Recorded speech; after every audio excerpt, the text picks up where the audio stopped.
শেষ পর্যন্ত কিন্তু যা হবার তাই হলো। সেটা হলো আইপিএল সম্প্রচার বন্ধের নির্দেশ দিয়েছে তথ্য মন্ত্রণালয়। কোনো চ্যানেল আইপিএল এর সম্প্রচার করতে পারবে না। এক, ইউটিউবে কিভাবে বন্ধ করবে আমি জানি না। তো যাই হোক, এটা এখন মানুষ তো টেলিভিশনে দেখে, বাংলাদেশে যে সমস্ত টেলিভিশন চ্যানেল দেখায় সেগুলো আর দেখাতে পারবে না। এটা বাণিজ্যিক ক্ষতির চেয়ে বড় কথা হলো যে সম্পর্কের একটা বিশাল ক্ষতি হলো, এবং সেই ক্ষতির দায় ভারতের নিঃসন্দেহে।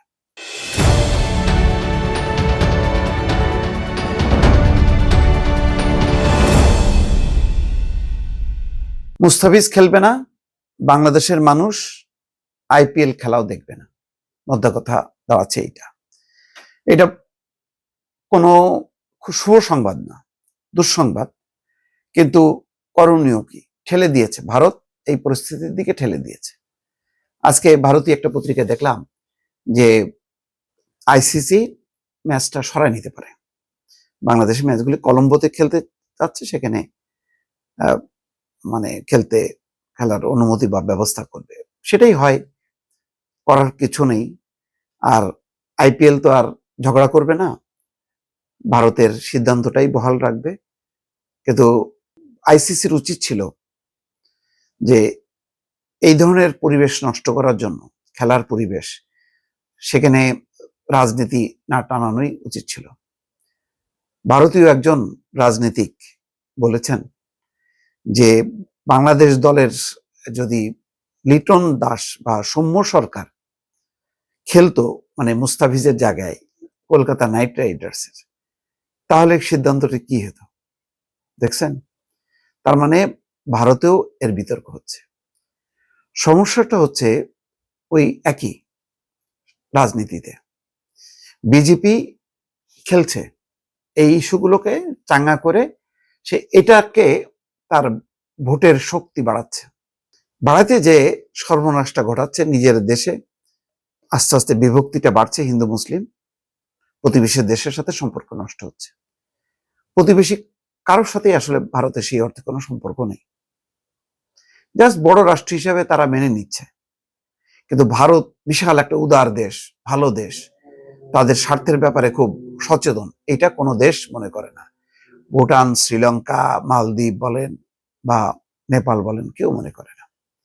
বাংলাদেশ তো কি মনে করে কি করে না, এটা তো বড় প্রমাণ যে 15 বছর একচেটিয়া সমর্থন দেওয়ার কারণে যে অভ্যুত্থানটা ঘটলো, এটা হাসিনার পতনের সাথে সাথে ভারতেরও এখানে যে সম্পর্ক, তার পতন ঘটলো।